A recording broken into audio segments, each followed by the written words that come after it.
Verdade, imparcialidade. Começa agora o programa A Hora da Verdade. Apresentação Carlos Frederico Gomes. Olá, amigos assinantes, estamos iniciando mais o programa A Hora da Verdade na sua TV+, TV Litoral. Antes de mais nada, eu queria,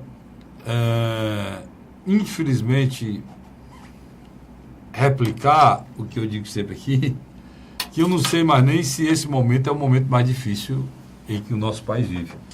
Porque eu já disse isso aqui algumas vezes. Ou melhor, eu disse isso aqui várias vezes, né?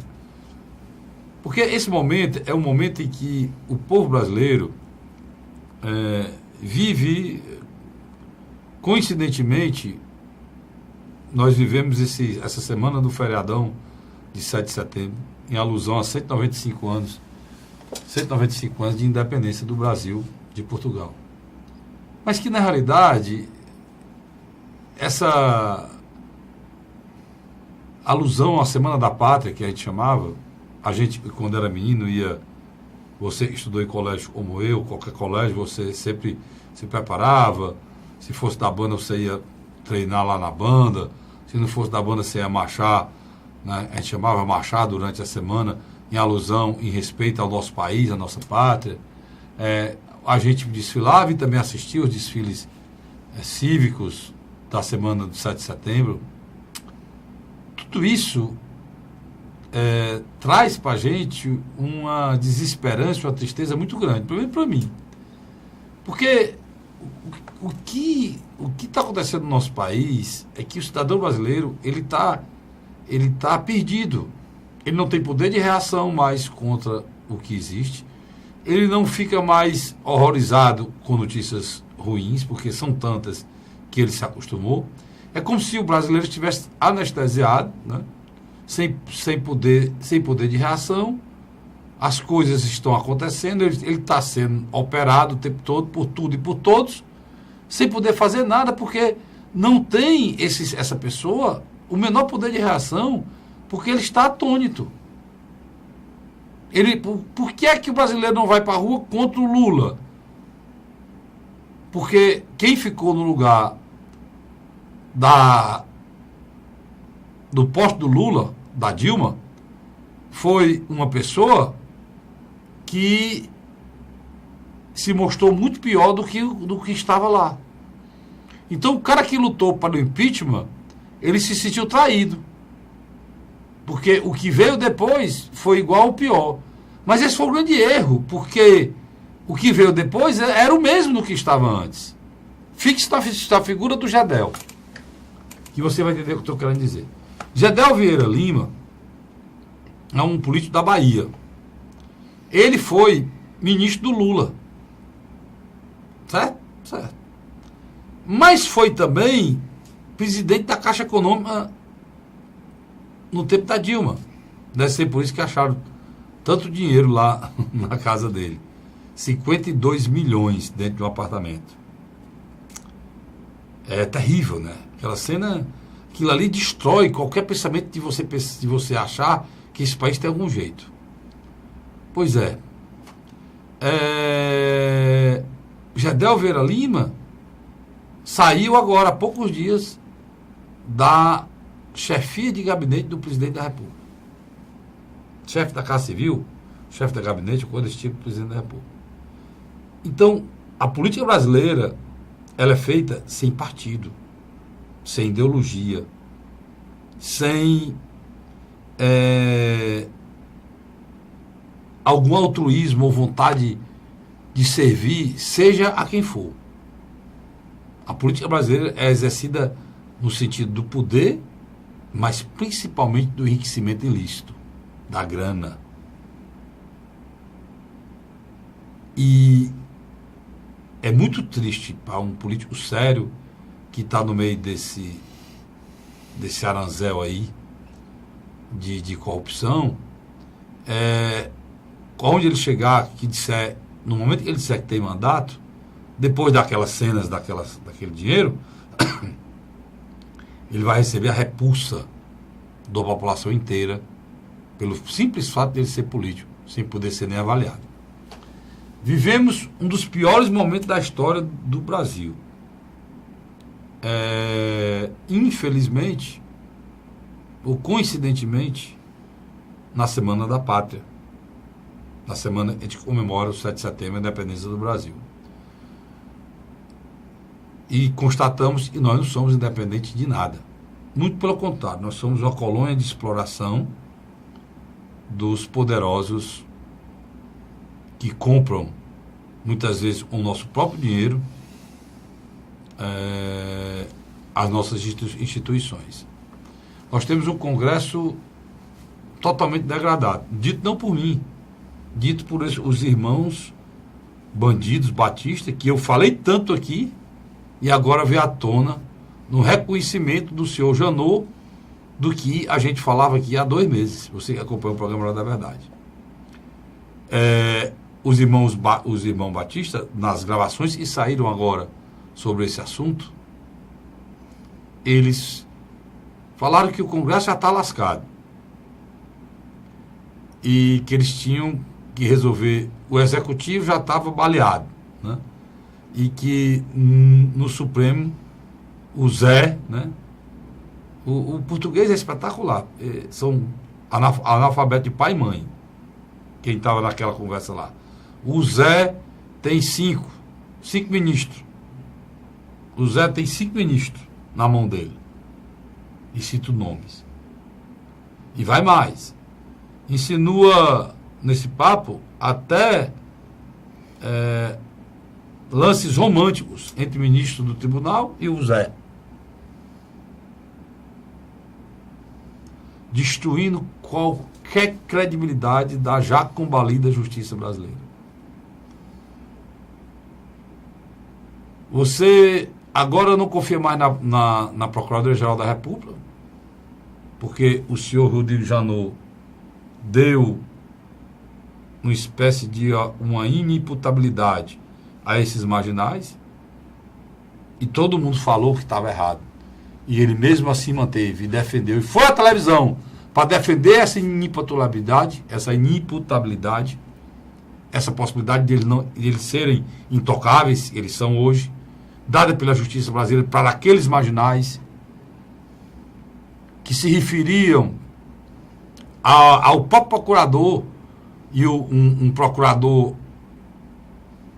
assessor do procurador-geral, que foi comprado, maquinado e foi trabalhar com eles logo depois de sair da procuradoria, somente desse país. O cara desse era para ter no mínimo 3, 4 anos de carência. É um bandido e trabalhar com um policial, cara. Ou um policial e trabalhar para bandido. Foi o que foi feito. Ele conduziu essa tal delação premiada, que nada mais é do que uma armação premiada. Foi uma armação premiada para que, usando o Estado brasileiro, usando a estrutura judicial brasileira, o instrumento da delação premiada, a Procuradoria-Geral da República, o Supremo Tribunal Federal, todos eles foram usados para tornar bandidos, assassinos da pior espécie, porque aquilo ali pode ter certeza. Nunca ninguém falou, mas não procure nem saber quantas pessoas já foram até eliminadas, se não foi de fato, foi de direito, retirando deles a possibilidade de sobrevivência. Porque assassino não é só que pega a arma e mata, não. Assassino são empresários tipo essas criaturas que retiram do povo brasileiro até a possibilidade de se curar.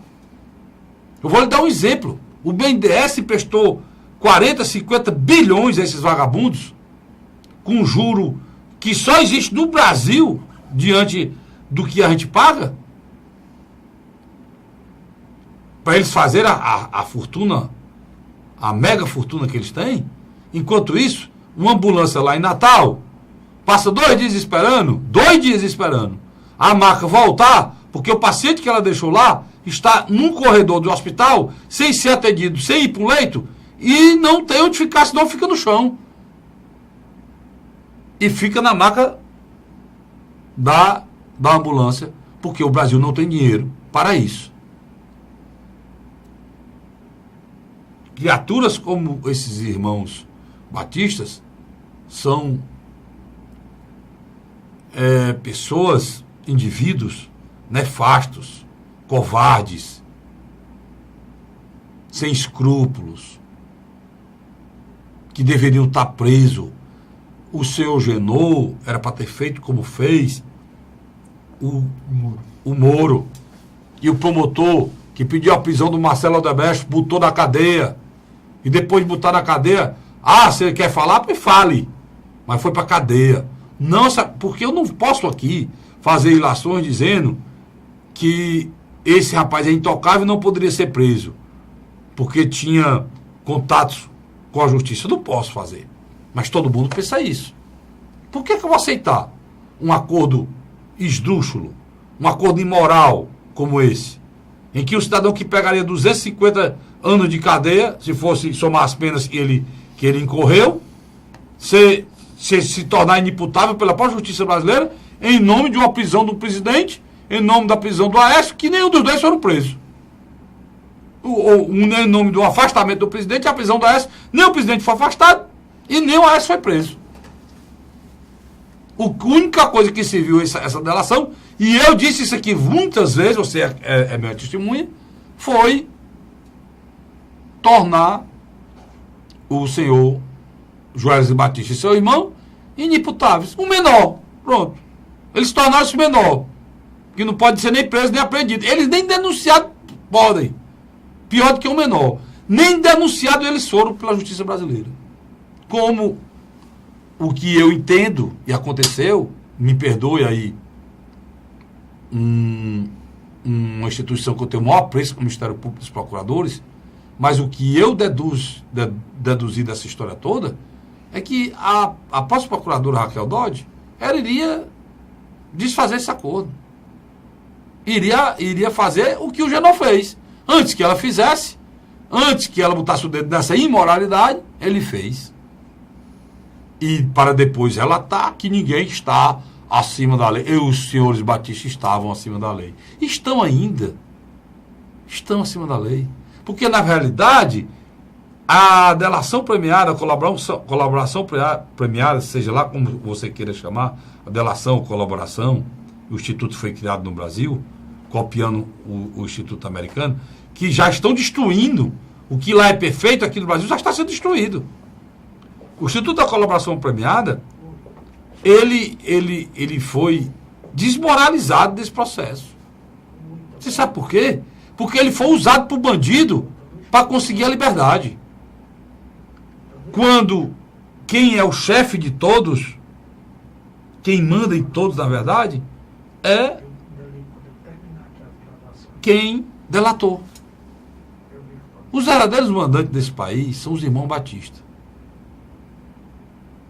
É Marcelo Odebrecht.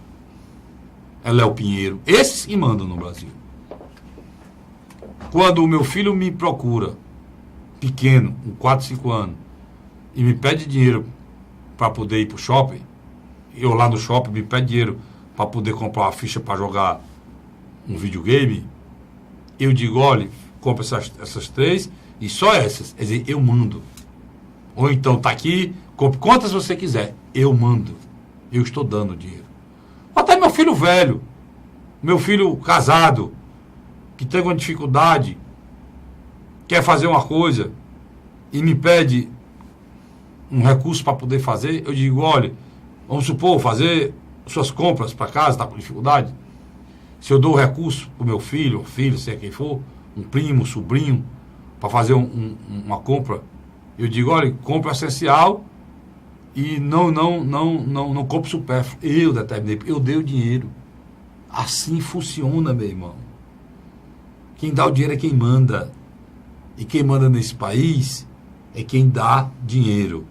Quem dá dinheiro é Joesley, é Marcelo Odebrecht, é Léo Pinheiro, é essa turma. Esses larápios, esses ladrões do erário público. Tá certo? E vinha falando isso faz tempo. Agora, quisera eu errar. Aquela delação era imoral. E hoje tornou-se imoral para todos. Quando o próprio Procurador-Geral da República diz que o seu assessor, seu assessor direto, principal assessor direto, outro procurador, foi quem assessorou os irmãos Joesley na Arapuca que montaram, né, para pegar o presidente da República. Presidente totalmente desacreditado. Essa Luiz, a semana você conversa. Essa coisa da delação do Joesley, para mim, não deveria anular prova nenhuma que foi pré-estabelecida, não. Quando houve o vazamento do áudio em março, logo depois, você, tanto aqui nesse programa, como também no programa que você tem na TV Assembleia e TV Fortaleza, que é o Pela Ordem, você questionou. Existe diferenciamento de tratamento judicial. Por quê? Entre o Marcelo Odebrecht, a turma da UTC. Da UTC As e... empreiteiras. Porque um está preso há 3 anos, né? Outro está há 2 anos, e esse rapaz nem denunciado foi, né, Luiz? Não foi. Então, essa história da questão do Rodrigo Janotti e do Edson Fachin demonstra o quê? Demonstra que não está do mesmo nível que tínhamos quando era a época do Teóris Zavascki. É por isso, agora foi importante você falar isso aí. Por isso que aquela teoria da conspiração em relação, Luiz, à morte do Teóris Zavascki, que a gente discutiu aqui, sem dúvida, precisa ser retomada, Luiz. Sem dúvida. Aquilo ali está mal contado, cara. Aquilo ali, na minha avaliação, é muito mal contado. Você ia falar do seu blog, né, Carlos? Não, pois é, o blog do cassiofrederico.blogspot.com, obrigado, Luiz, por lembrar, tem essa matéria. Não com o que eu falei aqui, mas eu posso até ler para vocês, um momento parecido com o que eu disse. Brasil, colônia de exploração dos poderosos. Neste 7 de setembro, estamos completando 195 anos de independência, mas infelizmente será o mais negro da história será o mais negro da história a independência do nosso país. O cidadão brasileiro assiste atônito nossas principais instituições, ou seja, o Congresso Nacional, o Executivo e o Judiciário, sejam citados com desdém por marginais, como estes irmãos batistas, que se serviram do Estado brasileiro para enriquecer junto com a autoridade dos 3 poderes. Estas supostas autoridades, de forma degradante, venderam e empocalharam nossas instituições. E estão levando o nosso povo ao desespero e à falta de esperança, sem poder acreditar em mais nada, nem em ninguém. O que representa um sério perigo ao nosso regime de governo. Pois em qualquer regime democrático de direito, o poder depurador, o poder regulador é o judiciário. E no nosso Estado, ele está totalmente desmoralizado, desacreditado e humilhado, com boa parte dos seus membros mais importantes envolvidos em episódios sórdidos e imorais. O pior, esse é o pior, eu já disse isso aqui semana passada, vou repetir, é constatar que não temos mecanismo para sair desta grave crise. Nós não temos. Pois o presidente da República nós podemos mudar. O Congresso também podemos renová-lo. E iremos fazê-lo já no próximo ano. Porém, quem irá mudar os juízes? Quem irá mudar os promotores? Quem irá mudar os desembargadores? E os ministros fora da lei deste país? Na Semana da Independência, infelizmente, constatamos que somos totalmente escravos dos bandidos como os irmãos batistas, que verdadeiramente são os mandatários deste país, usurpando o poder com a força do seu dinheiro sujo, que ironicamente foi roubado do cidadão brasileiro. Essa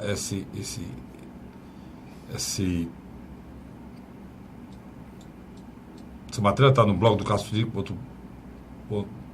cassiofrederico.blogspot.com, e você pode ver lá e outras matérias. O Janot confirmando a delação era mentirosa, está aqui também. Está aqui também mais uma delação que será o beneficiado, porque no momento em que foi desfeita essa delação, Luiz, já foi feita outra delação, a do Funaro, e o pior, cara, o Fachin homologou sozinho, Luiz. É bem provável, há uma grande possibilidade, quem está assistindo esse programa agora, ou na quinta-feira, ou os dias sequentes, alguém do Supremo, um dos ministros supremos, anular a decisão do Poder Geral e os irmãos Batista estarem presos. Corre esse perigo. Uma coisa é certa. Não, a ministra Carmen Lúcia se pronunciou dizendo e notificou ao Procurador-Geral da República, né? E também para que fosse feita a Polícia Federal, para que fosse investigação em relação, e deu um prazo para que isso terminasse. A Raquel Dodge não vai, a equipe de transição entre Rodrigo Janot e a Raquel Dodge não estão se encontrando. Ela deixou bem claro que não vai assinar cheque, ela não vai assinar os cheques em brancos do Rodrigo Janot na matéria do judiciário. Ela vai rever tudo. E ela tem razão. É necessário mesmo. É necessário. E principalmente essa questão. Porque, Carlos Frederico, literalmente, todo o trabalho que ele fez, bem feito, literalmente, por alguns erros de cunho pessoal, ele jogou na lata do lixo. Mas, Luiz, eu vou dizer uma coisa para você. Sinceramente, o trabalho bem feito é da Polícia Federal, cara. Sem dúvida, sem dúvida. Certo? A Procuradoria-Geral da República sai desse episódio desmoralizada e completamente desacreditada. Diferente dos meninos da República de Curitiba, né? Diferente.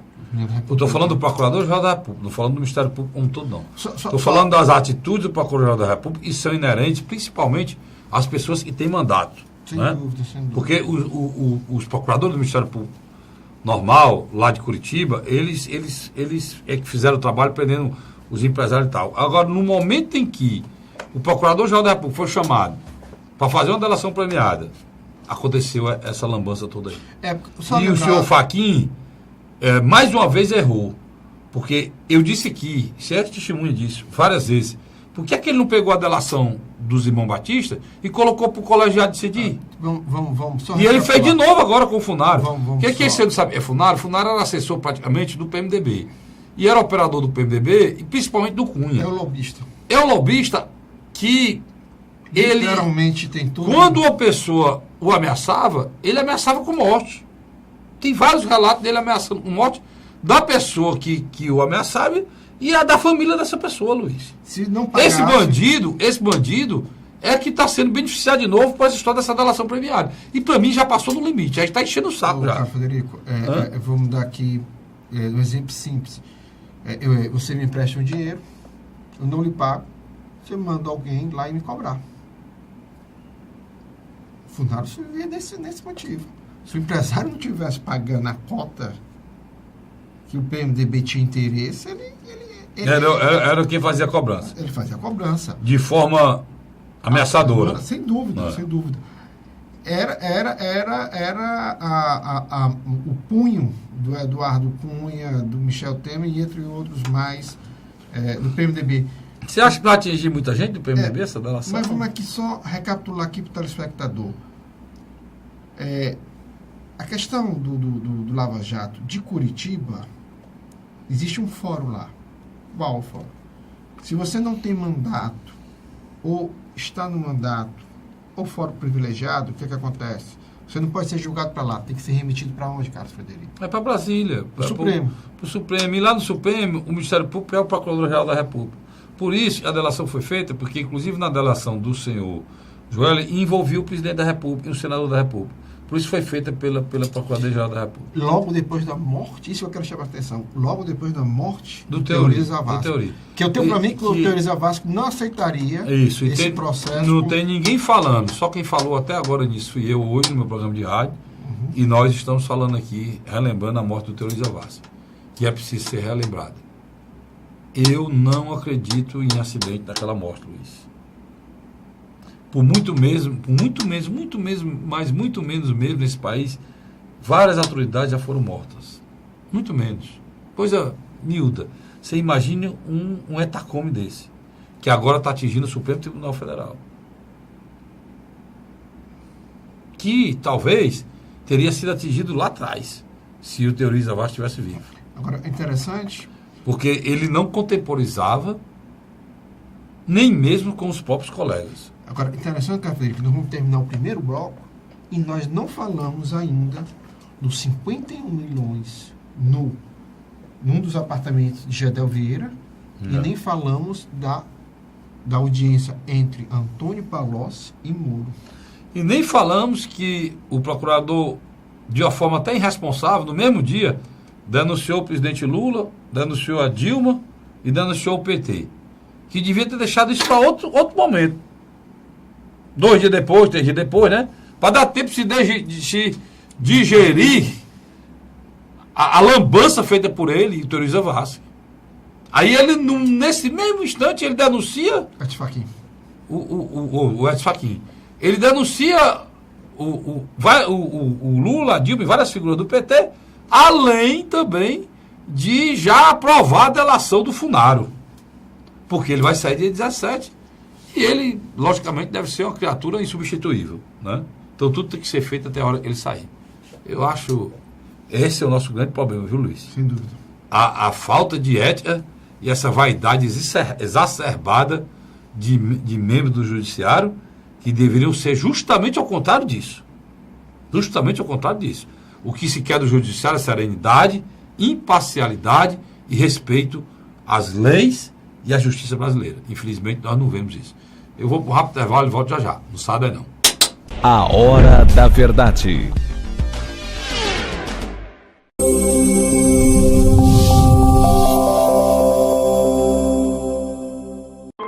A Assembleia Legislativa começou a campanha Ceará Sem Drogas. A discussão vai ser levada para todo o estado, prevenindo a população e buscando soluções para resolver o problema. Participe da campanha. Juntos ficamos mais fortes para combater essa verdadeira tragédia que destrói famílias, futuro e muitas vezes a própria vida. Ceará Sem Drogas, uma luta de todos nós. Assembleia Legislativa do Estado do Ceará. José de Arimanteia, Uruoca. Acordo 8 horas, 9 horas, aí carrego o carro e vou lá pegar água. Aí sai distribuindo os comércios. Estrada dessa, ó, para gosto de você andar, ó. Você não gasta pneu, tem economia no bolso e anda rápido. Sertanejo pega uma estrada boa, fica feliz, fica contente. Assim como o trecho que liga Uruoca a Martinópole, o governo do Ceará está fazendo mais de 1.000 quilômetros de estradas mais importantes da vida de muita gente. Governo do Ceará.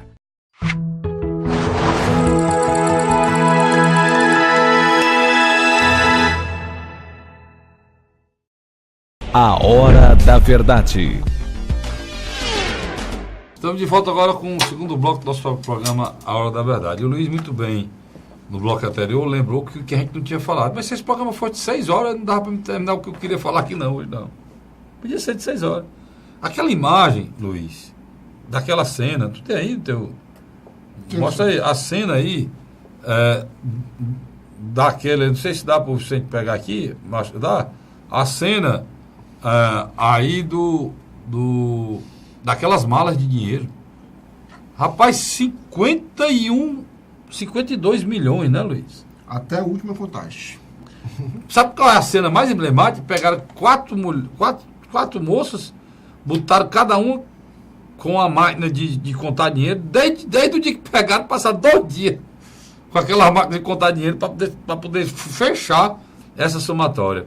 Luiz, só por curiosidade, a título de curiosidade para você, irmão, para você prestar atenção no que eu estou dizendo.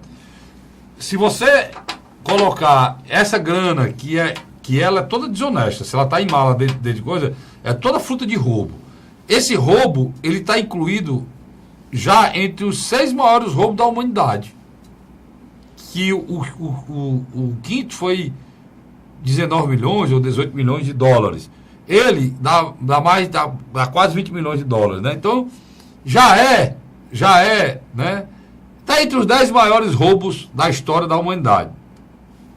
Se você quiser mais, nunca na história desse país foi recolhido tanto dinheiro de qualquer desvio, do tráfico, de qualquer coisa, nunca na história desse país. Estava na casa do ex-ministro do presidente Lula da Silva, do ex-presidente da Caixa Econômica Federal, da presidente Dilma, e do ex-chefe de gabinete, né? Ou da Casa Civil? Do Michel Temer. Escolha qual desses são melhores, né? Qual cargo desse é melhor para você? Carlos. Para você ver de onde é que saiu aquele dinheiro, né? Que estava no apartamento do seu Jadel Vieira Lima. O Carlos Frederico é bem mais novo do que eu. Aí, mas ele se lembra aí dessa foi de história. lascar, Ele lembra dessa história. O homem tá querendo me agradar, viu?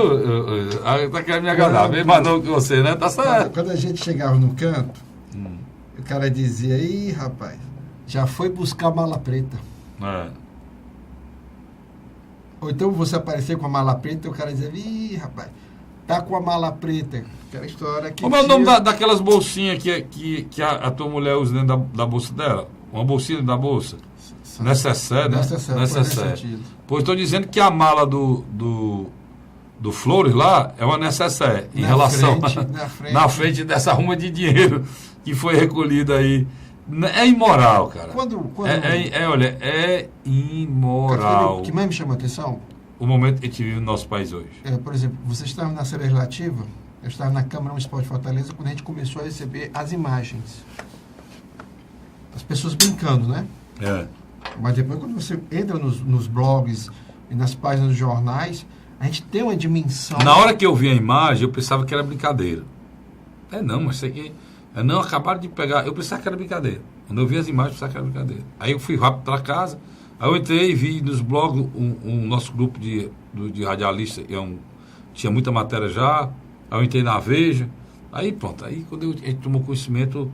já viu que o que parece brincadeira nesse país, parece um filme de terror. O Brasil hoje é proibido para maiores de 18 anos você acompanhar os ingredientes, né?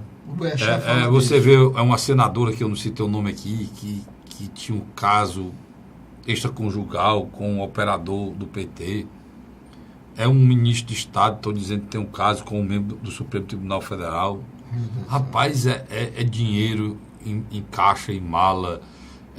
Rapaz, eu não sei. Eu não consigo. Supremo Tribunal são marginais, açougueiros, que eu comutei aqui muito tempo, que comandam o país e falam das nossas instituições com desdém, com a liberdade, Luiz, com a imoralidade de quem não tem um pingo de apreço por nada. Já deu dinheiro demais ali. Você, Federico, gravou semana passada, e quem assistir esse programa vai ser na semana retrasada, com o advogado Fernando Bezerra. Francisco José Bezerra. O programa pela hora estava no ar, sendo repetido quarta-feira passada, agora, às 3 horas da tarde. Então o que é que você... Está sendo reprisado. Preste atenção. Você gravou aquele programa... Tá, você, eu e o Franzé. Nós fizemos praticamente 1 hora só de discussão sobre o judiciário. Foi. Não sabia nem que ia acontecer. Se a gente fizesse hoje, provavelmente os adjetivos que a gente ia usar em relação ao judiciário teriam sido bem piores. Por exemplo, eu nunca vi uma Carmen Lúcia tão acuada como está agora. Ela não conseguia nem ler o texto que foi colocado pelo Supremo. E ela é uma mulher séria. Agora tem a questão pessoal, né, Michel? Também está envolvido nesse processo. Ela é uma mulher séria. Tem questões pessoais. A situação do nosso país hoje só não é pior porque o brasileiro por si só é um cidadão passivo. Por que senão, cara? Se o que está acontecendo aqui, Luiz, fosse na Argentina, você é doido, você é louco. No Uruguai. No Chile, o Brasil já estava incendiado. Né? O brasileiro em si é porque o cidadão é pacífico, tem a boa índole. E a gente... Sabe qual a cena mais ridícula que eu vi essa semana? Rodrigo Maia, presidente interino, assinando lá... Chorando. Questão lá do Rio de Janeiro. Chorando. Que o Rio de Janeiro vai deixar de repagar ao Brasil, a federação, bilhões. E ao lado dele, Pezão.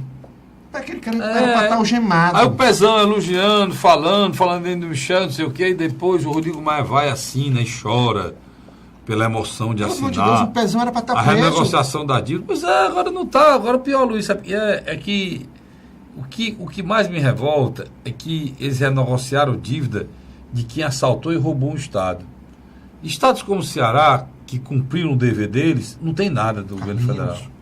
Não tem nada do governo federal. Carlinhos. Esse tipo de atitude, ele é no mínimo discriminatório. O mínimo que você pode dizer, para dizer, não é fácil, para não dizer que isso é vergonhoso, que isso é imoral. Porque o Rio de Janeiro fez tudo errado. Roubaram, assaltaram o Rio de O Janeiro. funcionário público carioca e o aposentado... E quem garante que não vão roubar de novo, meu Não, o irmão? funcionário público carioca e o aposentado também, que é funcionário público, ou no caso esse funcionário público, ele já recebe endividado. Foram tanto meses sem receber Eu me lembro... que se endividaram com o cartão. Eu me lembro que, se não tinha enganado, você me diz, eu me lembro que o governo federal passou 3 bilhões para o Rio de Janeiro terminar a estrutura das Olimpíadas, lembra? Isso é um absurdo. A Copa do Mundo e as Olimpíadas foram na minha avaliação... Para tu ver como a gente não está conseguindo dar conta das notícias.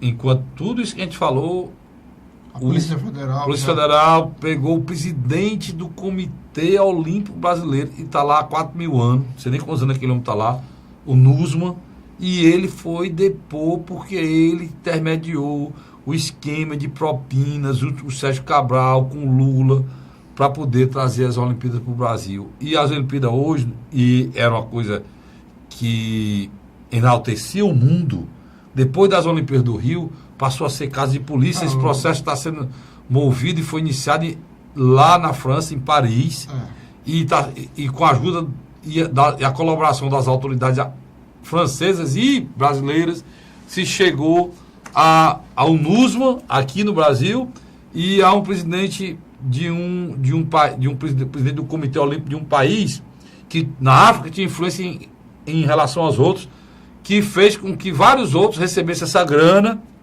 É como a Copa do Mundo. essa grana que foi para comprar o voto para que a Copa, para que as Olimpíadas fossem no Rio. E quem comprou, quem deu a grana, junto no esquema, o Sérgio Cabral, com o Lula, foi o rei Arthur, que é um empresário próximo ao Sérgio Cabral, que era operador do Sérgio Cabral, e fez. Ele não sobra nada, Luiz. Não sobra nada. Castelio. Não sobra nada. Pegando aqui que você está falando. Essa semana, o Lula encerrou uma caravana. Eu chamo de campanha eleitoral. Ele disse que é caravana. Pelo Nordeste. Terminando no Maranhão, onde o governador Dino o apoia. Enquanto ele finalizava essa passagem pelo Nordeste, quem foi que se sentou frente a frente com o Sérgio Moro? Na quarta-feira, dia 6. Tete a tete, como eu e você estamos. Diga aí. O italiano mesmo. Palocci. E fez a delação, né? Fez a delação. Porque o Moro não tinha aceitado a delação dele anteriormente, que achou ele muito arrogante, ele não queria, ele era muito arrogante. Mas por que ele fez a delação agora? Só um minutinho. Porque o italiano 2, Guido Mantega, vai fazer também a delação. Um outro tipo de delação... Como é que o Lula pode estar pensando em ser candidato, Luiz? Como é que o Lula pode pensar em ser candidato? É acreditar que esse país é vagabundo, é imoral? É acreditar na impunidade? É? Porque se tudo que já tem colocado aí e imputado ao Lula. Aí você vem agora essa... A da Odebrecht e o Palocci... Não, essa denúncia que foi feita agora essa denúncia... Não, mas a denúncia foi feita agora pela Procuradora-Geral da República, que foi para a mão do senhor Fachin, a denúncia. Da quadrilha. Da formação da quadrilha, botando o Lula como chefe da quadrilha, a Dilma como participante da quadrilha, segundo mais importante, e falando na Gleice Hoffmann, no marido dela. Que na realidade... No marido dela? O ex-senador Bernardo... Peraí. Cabral. Bernardo Cabral? Não. Eu me lembro já. Paulo Bernardo. Paulo Bernardo, falou no Edinho Silva, falou de novo no tá preso lá, Falaram do Paulo Paim? Do Vacário? Não. Não do Paim, não. Falaram do Eduardo Suplicy? Não, por que falaram em Eduardo Suplicy, Paulinho? Não falaram desses nomes? Claro que não, cara. Falaram o nome de sempre? Os de sempre, né? Claro. Houve essa fala? Não sabia. Não, você vê que o PT... Se tiver, acabou o resto, não sobrou mais nada. O PT é um partido tão louco que Gleice Hoffmann, envolvido em vários processos... É a presidente do partido. Mas quem botou Luiz Inácio Lula da Silva. Como é que eu posso respeitar o Lula, vir no meu estado e eu recebê-lo como políticos cearenses receberam? Aqui, eu faço aqui uma possível compreensão do governador ter recebido, porque ele é o líder maior do partido dele. E os membros do PT receberem, é normal que é do partido dele. Agora, figuras de outro partido foram receber o Lula como maior liderança do país, né? E governador, você vê sério, eu acho que o senhor deveria ter ficado fora desse processo. Eu não entendi. Um dos poucos erros que o Camilo cometeu. Para mim foi o erro assim que deve ser avaliado, esse daí. O governador só deveria ter ficado fora desse processo. Eu acho. No meu entender. Porque eu não tenho nada contra o Lula, cara. Mas eu não posso apoiar uma pessoa numa pré-candidatura à presidência da República com o que está imputado contra ele. Com condenações que já foram feitas contra ele. Carlinhos, nós Porque se isso acontecer, o Luiz, se isso acontecer, telespectador, meu cinegrafista amigo Vicente, se isso acontecer, nós não temos como falar mais nada. Nós não temos mais nem por que lutar. Porque se uma pessoa monta um esquema de corrupção, assalta o país, rouba o país, mergulha o país na maior crise institucional da sua história, e essa pessoa pode ser candidata a presidente e ter apoio das pessoas, dos líderes, dos políticos, como se nada tivesse acontecido, nós não temos no que nos apegar. Nós não temos lei, Luiz. Você não pode abrir a boca e reclamar de injustiça. Por exemplo, eu não posso ser julgado por um juiz que ganhe mais de 33 mil reais. Porque ele não tem moral para me julgar. Acima do teto. Não tem. Ele não tem por quê? Porque ele está fora da lei. E eu não posso impor a lei, mandar prender, botar na cadeia, determinar uma pena, se eu que sou o juiz, o magistrado, estou fora da lei. Estou fora da lei. É uma casta, né? Isso não existe, cara. É uma casta, né? Isso não existe. E isso no nosso país, olha, o CNJ, o Conselho Nacional de Justiça, determinou em 2010 que todos os valores pagos pelos tribunais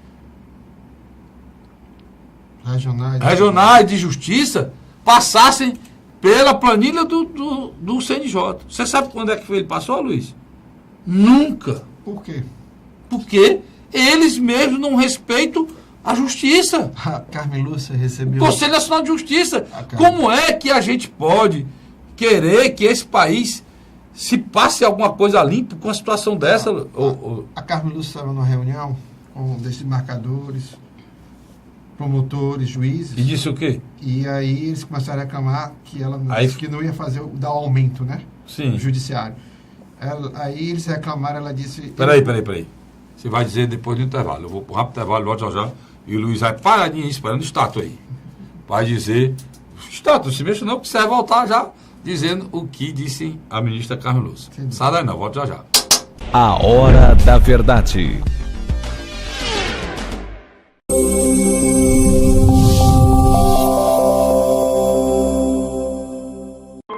A Assembleia Legislativa começou a campanha Ceará Sem Drogas.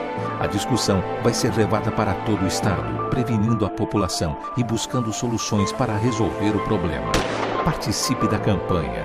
Juntos ficamos mais fortes para combater essa verdadeira tragédia que destrói famílias, futuro e muitas vezes a própria vida. Ceará Sem Drogas, uma luta de todos nós. Assembleia Legislativa do Estado do Ceará. José de Arimanteia, Uruoca. Acordo 8 horas, 9 horas, aí carrego o carro e vou lá pegar água. Aí sai distribuindo os comércios. Estrada dessa, ó, para gosto de você andar, ó. Você não gasta pneu, tem economia no bolso e anda rápido. Sertanejo pega uma estrada boa, fica feliz, fica contente. Assim como o trecho que liga Uruoca a Martinópole, o governo do Ceará está fazendo mais de 1.000 quilômetros de estradas mais importantes da vida de muita gente. Governo do Ceará.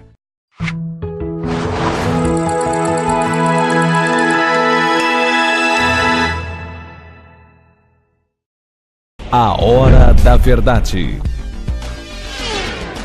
Estamos de volta agora com o terceiro bloco do nosso programa A Hora da Verdade. O Luiz está parado aqui, estaticamente. Eu disse estátua, ele ficou. Você já brincou de estátua? O Vicente explicou muito de estátua quando era pequeno. Não ficou, Zé? Pois é. O Luiz está parado aqui, estático, né? Eu não sei porque, toda vez que eu volto do outro bloco, ele chama beber água demais. O copo dele está sempre seco, o meu cheio. Eu não sei o que é isso. Vamos para beber água. Mas bebe, não era? Ave Maria. Olha, tem um cabo aqui. Você não conhece um amigo meu, o Arnob aqui, está só botando água direto aqui. Ele todo tempo saindo e voltando para botar água no copo do Luiz, que é vamos para beber água. Terminou o intervalo aqui, o homem bebe 3 copos, 5 d'água. Tem que descobrir, Luiz. Isso pode ser algum problema que está acontecendo com você. Isso é hidratação. Mas você pode mexer. Estática aí, me diga aí o que é que a Carmen Lúcia disse. Nessa reunião com os desembargadores, juízes, promotores, que reclamavam que deveria haver um aumento do salário deles, ela colocou o contra-cheque dela em cima da mesa e disse: se vocês quiserem colocar o de vocês aqui para comparar qual é o mais alto e o mais baixo, nós vamos descobrir. Todos se retiraram da sala. Ninguém tinha contra-cheque, porque eles ganham menos, macho. É porque ninguém tinha contra-cheque lá, não. Quer dizer, a caixa preta do judiciário, ela tem que ser aberta.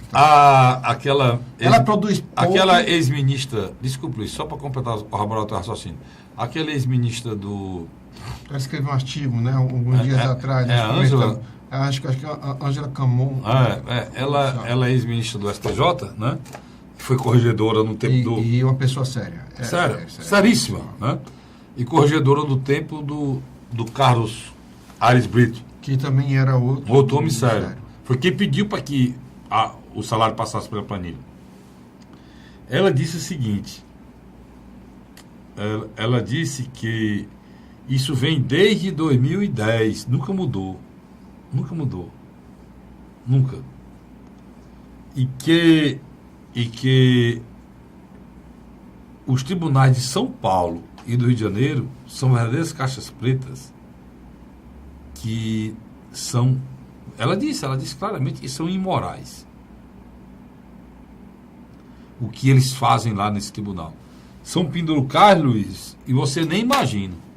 Auxílio escola, auxílio... Rapaz, é tanta coisa que você possa imaginar aí que é criado. No artigo 33, no inciso 11 do artigo... Lá na Constituição Federal, é 11 do artigo 33, se não me engano, lá, claro, diz qualquer espécie remuneratória ou vantagens ou acumulações não pode exceder ao teto do tribunal. É mais do que claro. Ele é tão explícito que não tem o que discutir, mas mesmo assim arranjaram lá os jurisprudentes. Rapaz, o que eu quero é que nossos juízes, Luiz, tenham a segurança, a autenticidade de serem homens dentro da lei, homens e não cabe reparo, para que eles possam julgar com coragem, sem medo, com autenticidade, porque são homens respeitáveis, homens de bem. Se os senhores conseguirem que aumentem lá o teto, aumentem o teto. O que não pode é os senhores ficarem de forma ilegal, julgando e prendendo pessoas porque fizeram atos ilegais parecidos com os dos senhores. Quer dar um exemplo? O juiz determinou a prisão de vereadores de Itarema. O que é que os vereadores fizeram? Eles recebiam de forma ilícita um dinheiro público, não era? O que é que acontece com o juiz que recebe dinheiro além do teto? Pois é, eles recebiam de forma ilícita dinheiro público e foram presos. O que é que os juízes fazem quando recebem acima do teto, Luiz? O que é que fazem? Eles não devolvem. Não, eles recebem de forma ilícita dinheiro público, cara. É a mesma coisa, meu irmão. É a mesma coisa. O telespectador não deve estar entendendo o que ele está querendo dizer. Vamos dar um exemplo. O vereador ele tem uma ajuda de custo para o gabinete. Não, eu estou sendo explícito. Não. Ele tem não, peraí, deixa eu falar para você. Não, você entender do que eu quis falar especificamente. Você tem que falar do que eu quis falar. Lá em Itarema, vereadores foram presos, a Câmara inteira. Não sei se foi com rachadinha, não. Eu acho que eles colocaram pessoas lá que não trabalhavam lá. Sem dúvida. Fantasma. Sem dúvida. E essas pessoas receberam dinheiro, eles receberam dinheiro por essas pessoas. E era repassado. Repassado para eles. Isso é um... Qual é o crime aí? É você pegar o dinheiro público e sangrar indevidamente. Sem dúvida. É onde eu quero chegar. O vereador, ele tem o salário dele, tem um salário do gabinete. Alguns. As grandes câmaras. E ele recebe ajuda de gasolina. Algumas câmaras. Outras não. Recebe ajuda para viajar. Tá entendendo? E por aí vai. Isso é o VDP, a verba de desempenho parlamentar. Então, o que acontece? Esse dinheiro não poderia ir para o bolso do vereador, mas acaba muitas vezes indo, em alguns casos. Dos juízes, promotores, o que acontece? Eles inventam horas extras, eles inventam uma série de fatores. Porque não tem nada que regule isso. Eles colocam o que eles querem. E fizeram o entendimento que isso não é remuneratório. Isso é pior, Luiz, do que remuneratório. Sabe por quê? Porque além de burlar a lei, ainda tem outro problema. Sonega imposto. Sem dúvida. Porque nada disso paga imposto. Mas o cidadão brasileiro paga o cidadão brasileiro que ganha R$2.000, ele está pagando imposto na fonte, Luiz. R$1.900 cobra imposto na fonte. Aquele desembarcador que foi afastado, a primeira coisa que ele pediu, quando voltou, se fosse restituído o que ele havia perdido. O que é que ele havia perdido? O auxílio moradia. Como é que você está afastado e tem direito ao auxílio moradia? Você está tentando afastar das suas funções? E ele pediu. O que foi que aconteceu, Luiz? Recebeu. Naturalmente você vai dizer que não, ele não pode receber, porque ele está afastado das funções. Não, normal é. Não. Ele recebeu com a chancela e a autorização do Conselho Nacional de Justiça, cara. Isso é um absurdo. Por isso que eu digo aqui que os presidentes, nós iremos mudar no próximo ano. Se você botar lá um presidente ruim, a culpa é sua. A culpa é nossa. É nossa. Mas nós podemos colocar lá um homem de bem. Não podemos? Podemos. O Congresso Nacional, que é podre, que mais de 80% dele, sem dúvida, é feito de homens corruptos, são feitos de bandidos, pronto. Nós temos a oportunidade no próximo ano de renová-lo, se quisermos, por completo. Carlinhos, deixa aqui... Quem é que vai renovar? Quando é que vai acontecer? E cadê o instrumento para fazer a renovação, para mudar, para retirar os nossos juízes corruptos fora da lei, os nossos desembargadores corruptos fora da lei, os nossos ministros corruptos fora da lei? Quando é que vai acontecer isso? Esse é o grande problema, Luiz. Para o Poder Judiciário, não tem saída. É abrir a caixa preta. Não tem saída, cara. Porque o Poder Judiciário iniciou em incursão... Um detalhe, preta e podre, né? O Poder Judiciário iniciou a incursão que prendia, desmoralizava e destruía reputações de políticos até então ilibados, como o senhor Aécio Neves é um deles, e executivos, presidente Dilma, Lula, Pop Michel, governadores, prefeitos. Tá o caso aí do Mato Grosso. Mato Grosso, não está sobrando nada. Nem o ex-governador, nem o governador atual, nem o vice-governador, não sobra nada. Nem deputados, nem o novo prefeito de Goiânia, nada, não sobra nada. Nada. Perfeito. O judiciário fez o que nós esperávamos que ele fizesse. Por quê? Porque ele é o poder moderador, depurador, que julga, que corrige, que volta para o eixo quem está fora da lei.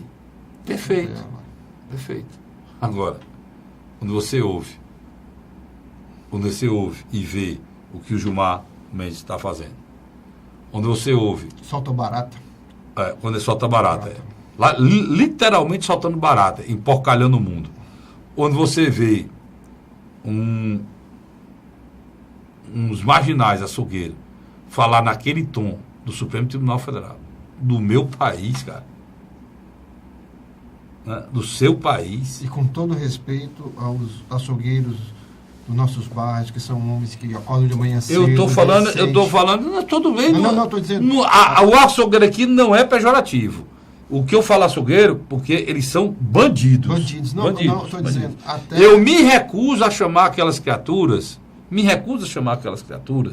do que eles foram chamados por esses homens, de grandes empresários, da vanguarda me recuso. Eles são marginais, são vagabundos da pior espécie, que conseguiram chegar naquela que tem muitos aí iguais a eles. Tem muitos iguais a eles. São pessoas que, quando enganam um, eles comemoram. São pessoas que não têm ética, que não têm respeito a coisa alguma, que não têm nenhuma regra a seguir. Assim com que as mesmas pessoas também que ele negociavam tinham a mesma antimoral dele. Vale ressaltar que o que eles fizeram com a Arapuca, que montaram para o seu Temer e para o seu Aécio, só conseguiram o intento porque montaram Arapuca para 2 homens desonestos. Bandidos imorais como eles. Por isso que eles conseguiram o intento. Se eles tivessem montado aquela estrutura para o presidente Castelo Branco, que ligou para o irmão e disse assim: ei, devolva o carro. Você está exonerado, eu quero que você devolva o carro que você recebeu de presente. Recebeu um carro de presente. Ele disse: não, tinha pensado nisso, irmão, vou devolver e tal, para não criar problema para você e para mim aqui no meu carro. Você não tem carro nenhum, não, você já foi exonerado. Eu estou mandando você devolver o carro para você não ser preso. Você entendeu? Você viu a diferença? A diferença de conduta, né? Se o senhor Joesley tivesse sentado no Palácio do Jaburu ou do Planalto para fazer a proposta que ele fez ao Marechal Castelo Branco, ele teria recebido voz de prisão lá, tinha saído lá algemado. O problema é que ele fez para a pessoa certa. Carlinhos, aproveitando o final do programa, há 45 dias atrás, nós fizemos uma análise sobre o discurso do prefeito de Sobral nas redes sociais, no qual ele chamava os petistas a fazer uma autocrítica. Passados esses 45 dias aproximadamente, nós tivemos uma palestra de Ciro Gomes em Porto Alegre, que foi no mesmo dia que Renan Calheiros subiu no palanque de Lula. E pela primeira vez o Ciro fez um discurso mais forte em relação ao Lula, em termos de críticas à conduta moral do mesmo. E agora, a passagem de Lula... A conduta moral porque ele estava junto com o PMDBista do quilate de Renan Calheiros. Você pode me dizer, até ser mais antenado, quem é pior? O Gedel Vieira, o Renan, o Michel, quem é o pior? O Romero Jucá? Você consegue responder essa pergunta? Eu digo que o Renan é pior. Pronto, o Renan é pior. E agora, na passagem de Lula, sempre quem recebia Lula no estado do Ceará, independente do governo Camilo Santana, era Cid Gomes. No entanto, Cid e Ciro Gomes acompanharam o prefeito Roberto Cláudio a uma viagem à China, não querendo estar no Ceará quando Lula tivesse. Fica bem claro isso, bem nítido. Você acredita como eu que definitivamente o presidenciável Ciro Gomes vai começar a se deslocar do Partido dos Trabalhadores do Lula? E principalmente dos fatos agora que vieram à tona. Porque o Antônio Palocci não é... Está muito complicado e a tendência é piorar, né, Luiz, a situação do Lula, né? Eu acho que é piorar. Agora, o que eu não estou conseguindo entender, e aí na próxima semana a gente discute no bloco final, na próxima semana eu vou ter aqui um amigo que trabalha com assessoria legislativa e de marketing, que é o amigo Fábio Tales, e você. Nós vamos discutir aqui as mudanças no legislativo em relação, inclusive, às questões de partido e tudo isso. Mas nós vamos falar sobre o que eu vou dizer aqui agora. Saiu a notícia aí de um acordo, de um pré-acordo entre o senador Eunício do PMDB com o governador Camilo e prefeito Roberto Cláudio, à mesa. para que o senador Eunício seja Um dos dois candidatos ao da chapa Senado, majoritária. junto com o Cid, né? No caso, está pré-definido seria o Cid, e ele quer ser a segunda vaga. O Ciro aceita isso? Acredito que não. É a pergunta que eu faço. A situação, Se o Ciro eu está acho, criticando o Lula, se juntar o PMDB no palanque, e aqui do Ceará, se o PMDB fizesse parte da chapa majoritária do governador do PT. Hã? Quer dizer, tem muita coisa escura, né, Luiz? E ninguém sabe o que é que vai dar. E outro detalhe, o início vem só e traz Domingos Filho de volta. Ninguém sabe, porque quem é que vai ser candidato na oposição aqui? Capitão Wagner? Não, nesse acordão aí, literalmente... Quem será o Capitão Wagner? Acredito que não. O capitão pensa em 2020. Para prefeito? E, na minha avaliação, um cenário que podia ter Domingos Filho como candidato das oposições, com a ida do Eunício para próximo de Camilo, eu acho que é gravitacional. Mas o capitão está procurando um espaço aí para crescer para o próximo ano. Estava cobrando, a Assembleia tinha que ter uma postura mais firme em relação ao crime organizado, a CPI do crime organizado, Um discurso muito parecido com o Bolsonaro, né? Muito parecido, muito parecido. Né? Que nós não tivemos tempo de conversar, mas eu acredito porque, infelizmente, a tragédia da violência, uma coisa que abate e destrói o cidadão brasileiro todos os dias, Luiz, isso é um tema para você fazer uma tese sociológica em cima disso. A guerra urbana. Essa guerra urbana é usada muito politicamente. Já chegou no bairro de Fátima, na Aldeota. Mas você vê, você usar essa tese porque o nosso povo está na esperança que apareça um herói para retirar a gente dessa fragilidade. E aí vai elegendo. O Congresso tem quantos, Luiz? Dá para fazer uma análise? Na próxima semana tu me diz. É muita gente eleita em cima da tragédia da violência no nosso país. Nós tínhamos um estado... Tem muita gente surfando nessa onda. Nós tínhamos um estado como o Acre, que literalmente era comandado pelo narcotráfico. Muito obrigado, Luiz. Eu que agradeço. O tempo acabou, você está ali dizendo que o tempo acabou e a gente tem que ir embora. Porque o dono mandou. Mas na próxima semana, o dono mandou, a gente vai. Na próxima semana, eu estarei aqui de volta, assinante de novo, com o programa Hora da Verdade, informando você com muita verdade. É essa a nossa função. Tchau, tchau.